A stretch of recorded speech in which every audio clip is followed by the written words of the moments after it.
ராமலிங்காபயம்.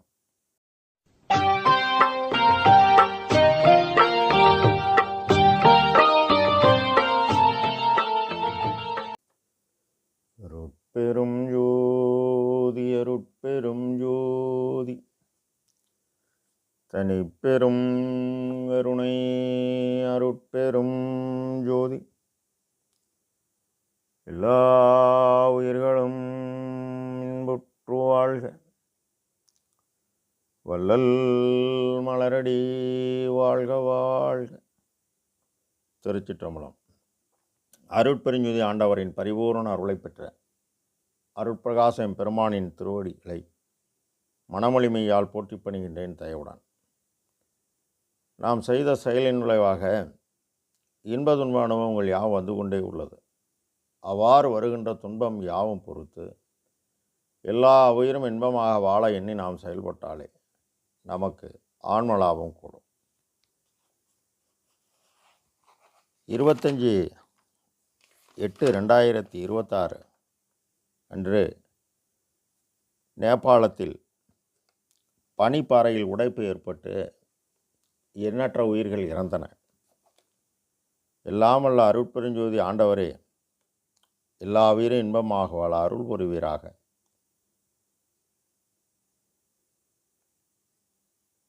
தயவுடன் எல்லா உயிரும் இன்பமாக வாழ அருள் புரிவீராக. திருச்சிற்றம்பலம். நம் பெருமான் அனுபவ சித்தி என்ற தலைப்பில் ஒன்று கண்டேன் திரு அம்பலத்தே ஒளி ஓங்குகின்ற நன்று கண்டேன், உலகாலாம் தலைக்க நடம்புரிதல் இன்று கண்டேன், என்றும் சாகாவரத்தை எனக்கருளாய், மன்று கண்டாருக்கு இந்த வாழ்வு உள்ளதென்றும் மகிழ்ந்தேனே என இப்பாடலை பதிவு செய்கின்றார். ஒன்று கண்டேன் உரைநடை பகுதி 353 பக்கம் 8 சிருஷ்டி நியாயம் என்ற தலைப்பில் பரம ஆகாசம் அனாதி, அதற்கு காரணமான கடவுள் அனாதி, அவர் பேரறிவு பெருஞ்சோதி, அதுபோல அனாதியான வெளியில் காற்றும் அனாதி, அதாவது அவர் இயக்க ஆற்றல் இயங்குகிறது. இது அண்டத்தில் சிகரமும் அகரமாக உள்ளது. அண்டத்தில் உள்ளது யாவும் பிண்டத்திலும் உள்ளது. இது பெருமான் வாக்கு. எல்லாமல்ல இறைவன் எல்லா உயிரிலும் உள்ளொளியாக நிறைந்து விளங்குகின்றான் என்ற ஒன்று கண்டார்.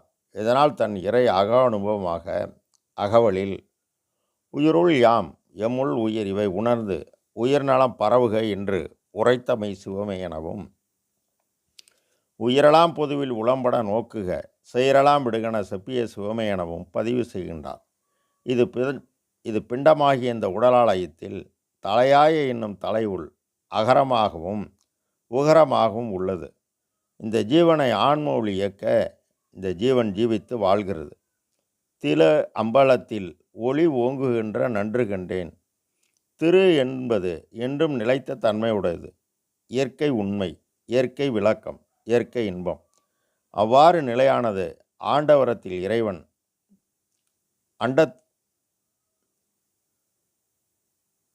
நிலையானது அண்டத்தில் இறைவனும் பிண்டத்தில் ஆன்ம ஒளி, அந்த ஒளிக்குள் ஒளியாகவும் இறைவன் உள்ளான். ஆக ஆன்ம ஒளியுடன் ஆன்ம ஒளி இறைவனுடன் கலக்க வழி ஆன்மாவின் இயற்கை குணம் தயவு.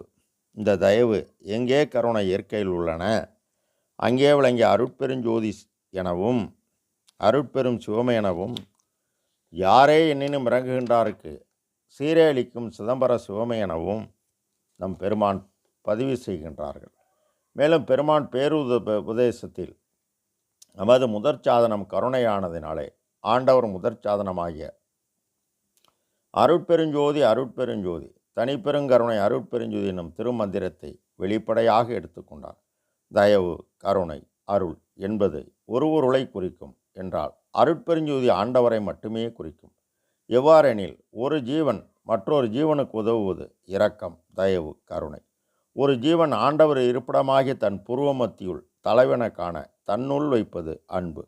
ஆக புறமும் அகமும் அருள் எனும் சிறிய தயவு உயிர் கருணையால் பூர்த்தியானால் இறைவன் வழங்குவது அருட்சக்தி எனும் பெரிய தயவு.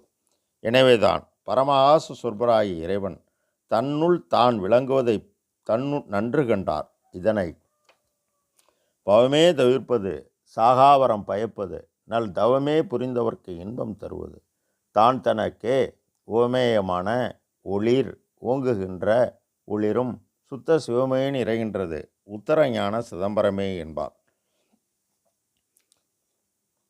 ஆக பரமகாச சொற்பராகிய இறைவனை தன்னுள் தான் விளங்குவதை நன்று கண்டார், கனிந்தார், கலந்தார். அதனால்தான் நம்மை இறைவனை ஆன்ம அறிவு கொண்டே அறிந்து உன்னை பார், உன்னுள் என்னை பார் என உபதேசம் செய்கின்றார். மேலும் உலகமெல்லாம் தலைக்க நடம்புரிதல் இன்று கண்டேன். பவமே தவிர்ப்பது கொல்லா நெறியது, கோடா நிலையது, கோபமில்லார் சொல்லால் உவந்தது, சுத்த சன்மார்க்கம் துணிந்து உலகலாம் அளிப்ப இறந்தால் எழுப்புவது, ஏதம் ஒன்றும் செல்லா வளர்த்தினது உத்திரஞான சிதம்பரமே என்கின்றார்.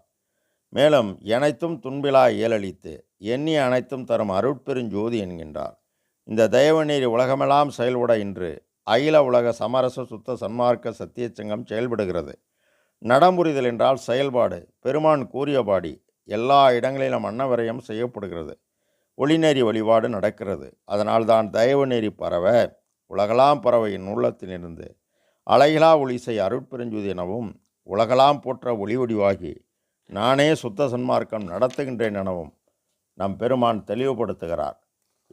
என்றும் சாகாவரம் எனக்கு அருள நம் பெருமான் தயவு நெறியால் கற்றேன் சிற்றம்பல கல்வி, கற்று கருணை நெறி உற்றேன், எக்காலமும் சாகாமல் ஓங்கும் ஒளி வடிவம் பெற்றேன் என்கின்றார். மன்று கண்டாருக்கு இந்த வாழ்வு உள்ளதென்றும் மகிழ்ந்தேனே. மன்று என்பது கூடுமிடம், அதாவது தலையினுள் உள்ள ஆன்ம ஒளியை நாம் அடைய நமது மனமாகிய காற்றின் இயக்கம் ஜீவகாருண்யம் செய்து அகமாகிய அந்த ஆன்ம ஒளியுடன் நாம் செய்த பரோபகார செயலால் நமக்கு ஆற்றல் கூடி இந்த ஆற்றலை உபகார சக்தி ஆன்ம அறிவுடன் கூட்ட ஆன்ம அறிவுடன் அருளொளி வந்து கூடினால் அந்த மன்று கண்ட நிலை ஏற்படும். அவ்வாறு அவர் நம் பெருமான் அடைந்ததால் உண்மை பத்திரிகையில் என்னை போல் நீங்களும் பெறுவீர்கள், யாதொரு தடையும் இல்லை, அஞ்ச வேண்டாம், இது சத்தியம் என பதிவு செய்கின்றார். ஆக நம் பெருமான் கூறியவை யாவும் நன்றாக கற்று அறிஞரிடம் கேட்டு அறிந்து செயல்பட்டு உணர்ந்து அருளறிவு பெற்றால் எல்லாம் செயல்கூடும். ராமலிங்காபயம். திருச்சிற்றம்பலம்.